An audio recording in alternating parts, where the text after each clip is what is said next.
The Hollywood Reporter is asking the question, is Disney bad at Star Wars? And then they provide an analysis to find out. But is one of the foremost members of the corporate entertainment media complex that is there to serve the interest of entities like Disney even remotely capable of doing such an analysis fairly? That's what we are going to analyze right now. Let's dive in.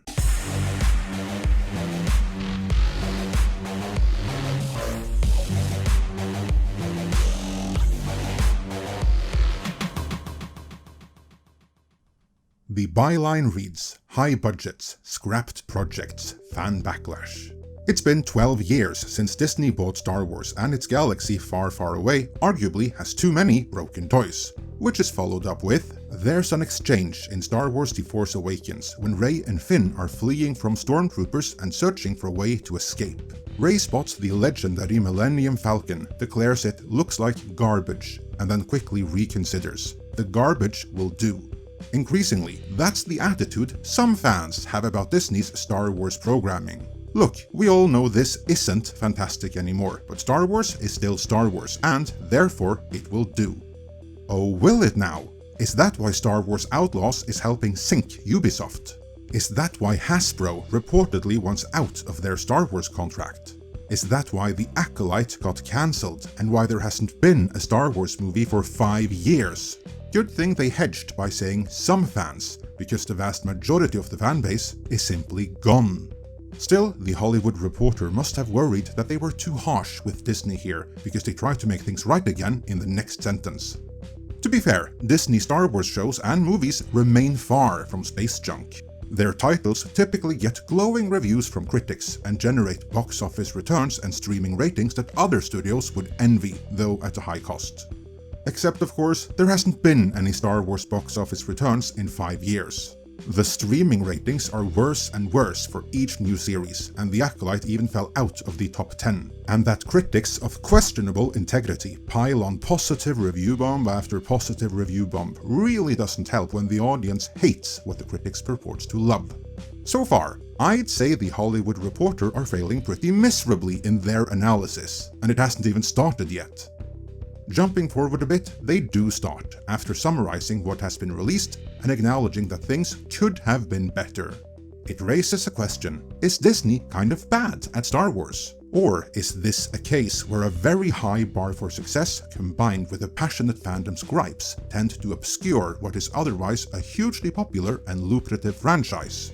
Oh boy, right there in the question, it appears as though they have the conclusion already written up and prepared. So I imagine that everything from here on out is just the justification to get to that point.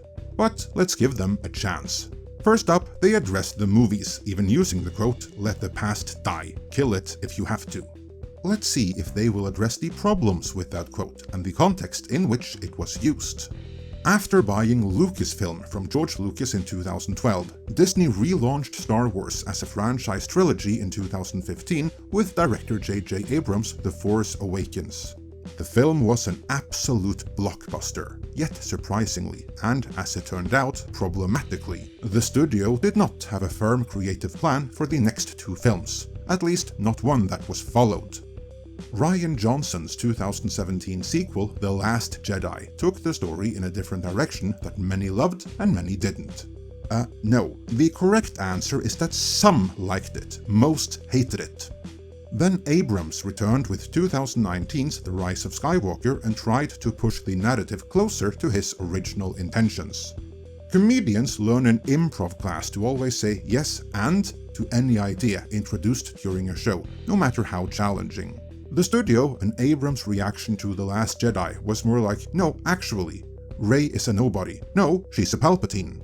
The result was a trilogy that's a mishmash of dueling creative visions.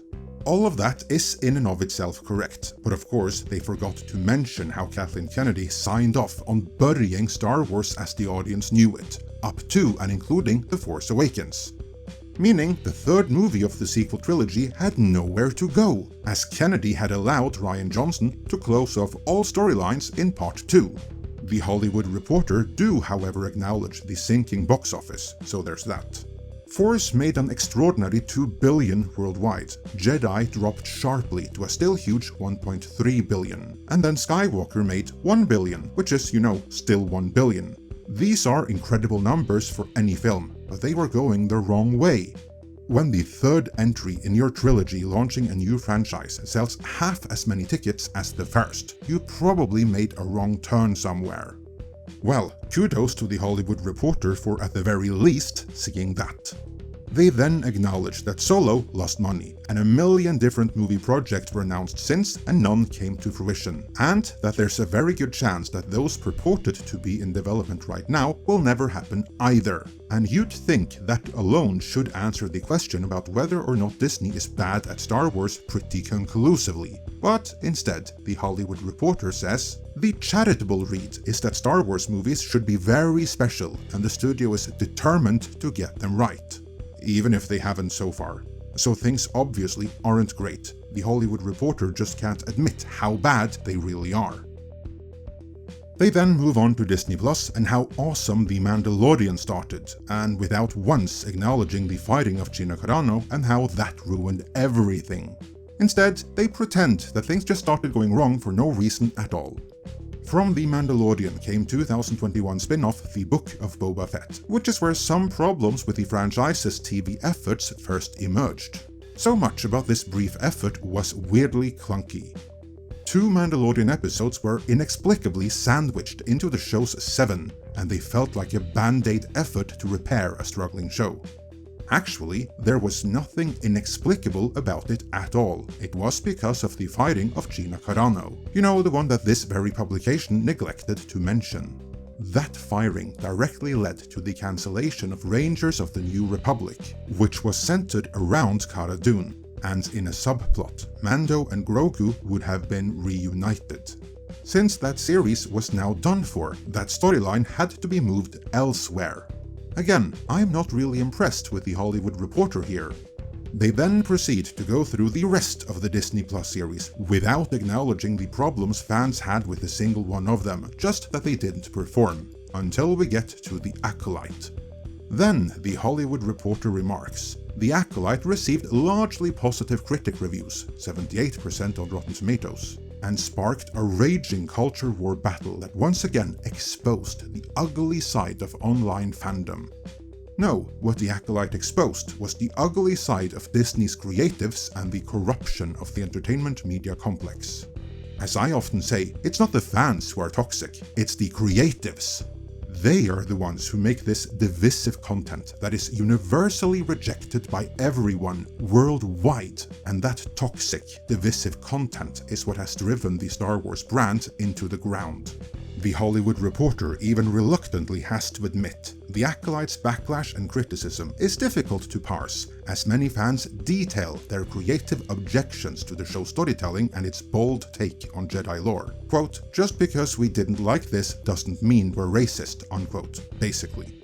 Exactly, the DEI hires behind The Acolyte, which is exactly what they were, whether you like it or not. Nothing in Leslie Headland's resume even remotely makes her a fit for Star Wars. So yeah, these DEI hires gone wrong just made a garbage show, it's as simple as that.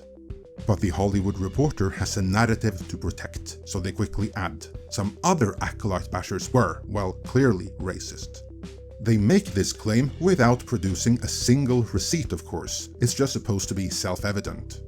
That reminds me of Amanda Stenberg, who complained far and wide about all this racist abuse she had gotten, even though no one could see any evidence of it anywhere online. Then, in her 8-minute nonchalant Valley Girl sob story video, she clarified that she had chosen to interpret any criticism against the show as racism. The Hollywood Reporter is playing a similar game here. Absent in their analysis so far, though, is Kathleen Kennedy, but they do get to her in the end, saying, Lucasfilm president Kathleen Kennedy, who has produced some of the most beloved and iconic movies in cinema history, in addition to successfully relaunching Star Wars in cinemas with Force and trailblazing into TV with Mando, has overseen the Star Wars franchise since 2012. Any mention of Kennedy amid a look at the Star Wars track record cannot be separated from the fact that she has been the target of hateful and ugly fandom attacks. Why do you think that might be? plan on saying anything about that, Hollywood Reporter? No? They continue. South Park also piled on by mocking her in a recent episode. But again, not a word about why. Weak, Hollywood Reporter. Very weak. They continue. Still, Kennedy shouldn't be considered immune from criticism, and one thing recent political headlines have shown is the myth of only I can do it leadership. That then is as far as the Hollywood Reporter will go. Kennedy shouldn't be immune to criticism, and maybe, just maybe, Lucasfilm wouldn't go under if someone else took over. Since they won't, I'll put it more plainly then. Kathleen Kennedy is the single worst producer in Hollywood history. She is credited with producing some of the greatest films of all time, but in reality, she was just along for the ride, while Steven Spielberg, George Lucas and Frank Marshall worked their magic. You, me, and everyone else watching this video could have done exactly what she did if we had been in her position. It was as head of Lucasfilm that she showed what she could do on her own, which was to destroy the work and legacy of others, and that takes a special kind of talent. Then, eventually, the Hollywood Reporter gets around to their conclusion. Is Disney bad at Star Wars? On balance, no. Disney gave Star Wars fans what they wanted for decades. A lot more Star Wars from different visionary filmmakers, and some of it has been terrific. A dormant franchise that once followed a single dynastic storyline has exploded into a more diverse galaxy of characters and stories. Even the oft-maligned sequel trilogy has sequences within each film that are inarguably stunning, for all its narrative flaws. The rise of Skywalker's farewell scene between Han Solo and Kylo Ren is as moving as anything in the canon. And to those just listening, I am obviously quoting the Hollywood Reporter here. I would never say any of this madness. They continue, and shows like The Mandalorian, Andor and Rebels clear even the highest bar a hardcore fan might reasonably set. A lot of the online uproar is a sign audiences are, at least, still very engaged and care about this franchise. A truer sign of failure would be apathy and disinterest. Hollywood Reporter, you know all those people who are not watching The Acolyte, and who are not buying merchandise, and who are not playing Star Wars Outlaws?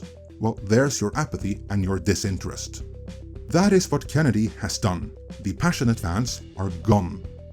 Even WDW Pro's recent report about the future plans for the Mandoverse, including the cancellation of the once planned to have Bo-Katan replace Mando, was met with a general shrug, because the once passionate fans are by now disinterested and apathetic.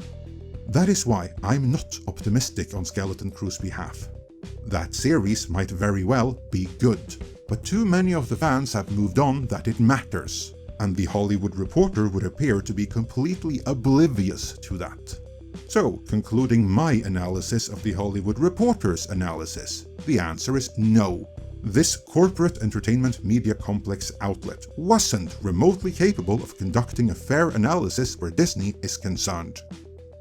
And until Disney starts getting real feedback from their own, nothing will change. That at least is my view. Tell me yours in the comments.